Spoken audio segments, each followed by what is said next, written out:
ناظرین و سامعین السلام علیکم۔ صدا خوش باشد،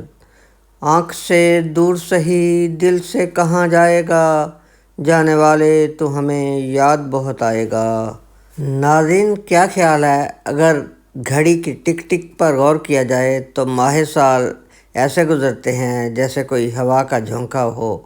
ابھی آیا، درختوں کی ٹہنیوں کو ذرا جنبش دی اور انسانوں کی روح کو چند لمحے سکون پہنچا کر آنکھ جھپکتے ہی گزر بھی گیا۔ آئیے آپ کو بتاتا چلوں، آج میری اس ہوا کے ٹھنڈے جھونکے سے مراد شاعری کی دنیا کے ایک رخ روشن اور تابندہ ستارے یعنی محترم عبید اللہ علیم صاحب ہیں، جن کو آج اس جہان فانی سے رخصت ہوئے 26 سال بیت گئے، مگر ان کی کہی گئی باتیں اور ان کے گنگنائے گیت آج بھی سامعین کے دلوں میں اسی طرح رقص کرتے ہوئے دکھائی دیتے ہیں۔ آپ نے 12 جون سن 1939 عیسوی کو اس ظالم سماج میں آنکھ کھولی اور 18 مئی 1998 عیسوی کو آنکھیں موند کر اپنے مداحوں کو سوگوار چھوڑ کر صرف 59 برس کی عمر میں اس جہان فانی سے رخصت بھی ہو گئے۔ یا یوں کہہ لیجئے کہ آپ کے بارے میں شاعری زبان میں یہی کہا جا سکتا ہے،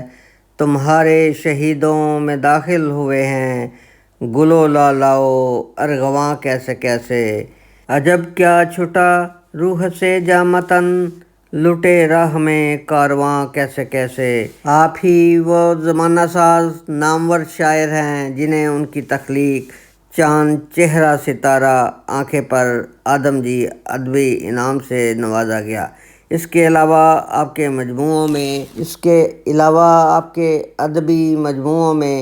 ویران سرائے کا دیا، کھلی ہوئی ایک سچائی اور زندگی ہے ہماری، نیز میں جو بولا جیسی تصنیفات جنہوں نے اردو ادب کو 4 چاند لگا رکھے ہیں۔ لہٰذا ناظرین، کیا ہی اچھا ہو آج ان کی روح کو انہی کے کلام سے خراج تحسین پیش کیا جائے۔ لیجئے آپ کی خدمت میں ان کا کلام پیش کرتا ہوں، اور وہ کلام کچھ یوں ہے۔ بنا گلاب تو کانٹے چبھا گیا ایک شخص، ہوا چراغ تو گھر ہی جلا گیا ایک شخص، تمام رنگ میرے اور سارے خواب میرے فسانہ تھے کہ فسانہ بنا گیا ایک شخص، میں کس ہوا میں اڑوں کس فضا میں لہراؤں، دکھوں کے جال ہر سو بچھا گیا ایک شخص، پلٹ سکوں ہی نہ آگے ہی بڑھ سکوں جس پر، مجھے یہ کون سے رستے لگا گیا ایک شخص، محبتیں بھی عجب اس کی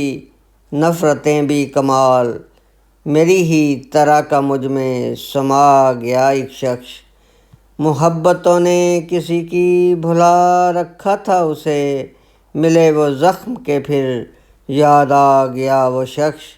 کھلا یہ راز کہ آئینہ خانہ ہے یہ دنیا، اور اس میں مجھ کو تماشا بنا گیا ایک شخص۔ Thanks to watch and listen Dil Darya T V.